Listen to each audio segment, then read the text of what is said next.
Is this the lightest black hole we've ever seen, or is it the heaviest neutron star? It's one or the other, but scientists aren't quite sure which.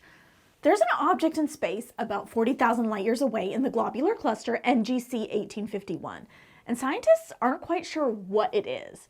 It orbits a rapidly spinning pulsar, which is a dense neutron star. Think the mass of our sun squeezed into a 10 or 20 mile diameter.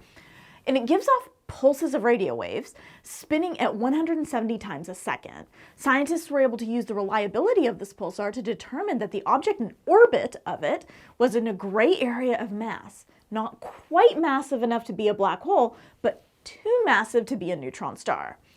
This is because we characterize most space objects by mass. Want to know the difference between a planet and a star in terms of how we categorize them? It's just mass, basically.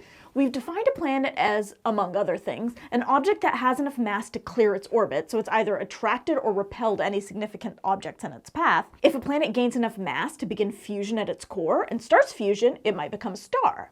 If the fusion process is short-lived because it doesn't gain quite enough mass, it'll become a brown dwarf, which is in between a planet and a star.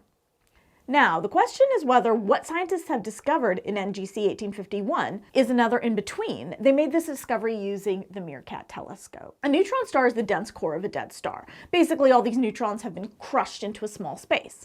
When a neutron star gains enough mass to collapse in on itself, scientists think it becomes a black hole. If this particular object is indeed a neutron star, it appears to have gained mass, but it hasn't collapsed. Scientists think for a neutron star to collapse into a black hole, it has to have around 2.2 times the mass of our sun. Any more than that, and the quantum pressure that keeps the neutrons separate will be overridden, and the structure will collapse into a black hole. The smallest black hole we've ever found is around 5 times the mass of our sun.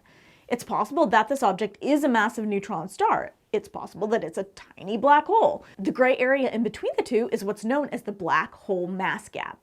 Scientists do have a theory on what this object might be, and it has to do with the globular cluster it's in. Stars in globular clusters tend to be tightly packed, but the stars in NGC 1851 are even more packed in than usual. This means that these stars are regularly interacting with and even colliding with one another. This may be because scientists have found that the stars in NGC 1851 have differing ages, which is unusual for a globular cluster. And this has contributed to the theory that the cluster may be the result of two separate clusters that collided with their host dwarf galaxy to become this massive globular cluster we see today. Anyways, because the objects within NGC 1851 are so densely packed, scientists have posited that the dense object may actually be two neutron stars that have collided with one another.